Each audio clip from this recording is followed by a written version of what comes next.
Hi, I'm Nigel from Flying Movies. Today I'm going to talk to you about why you should always use checklists every time you fly.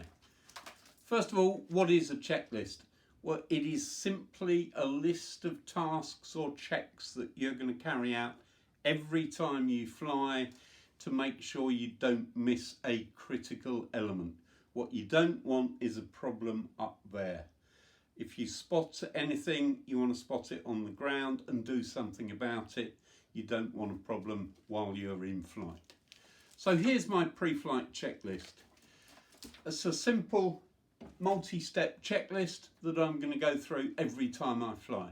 Even the most seasoned and experienced 747 flight crew use a checklist every time they fly. It makes sure they cover everything they need to cover before they get up in the air.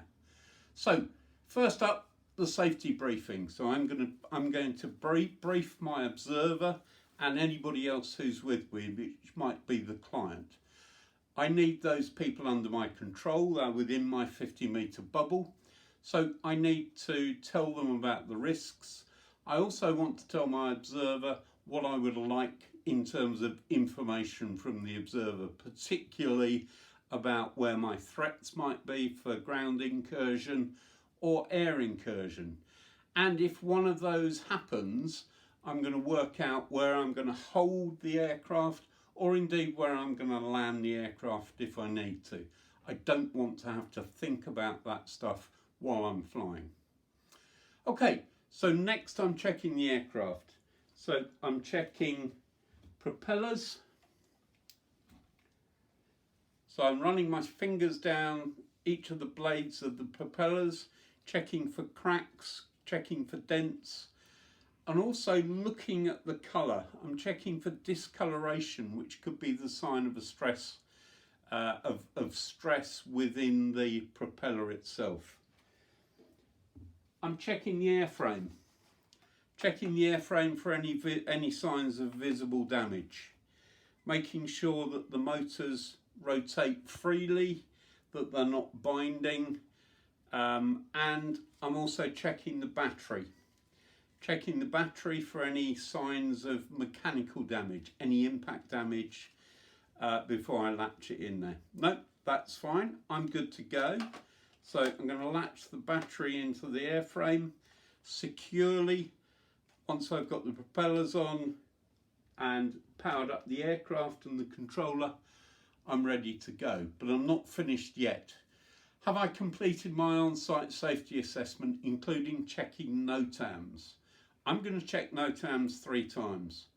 Once before as part of my pre-flight planning, twice, second time before I get in the car to go where I'm going, third time on site the day just before I fly. I don't want to be flying in a no-fly zone because a NOTAM has been imposed on the location I'm at. Okay, what have I set my fail-safe action for if I lose the radio link between the controller and the aircraft? Is it set for return to home? Is it set for hover in place? Is it set for land in place? If it's set for return to home, what's the altitude I'm going to return to home at? I want to make sure I'm clear of any obstacles that I might be flying beyond. With the aircraft on, with the controller on, I'm going to check whether the compass needs calibrating. What about the IMU? And I'm also going to make sure I know what my battery levels are, what the percentage charge is in my battery. Or I might be using air data.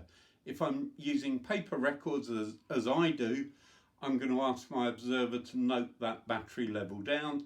If I'm using air data or something similar, all of that information will be uploaded after my flight.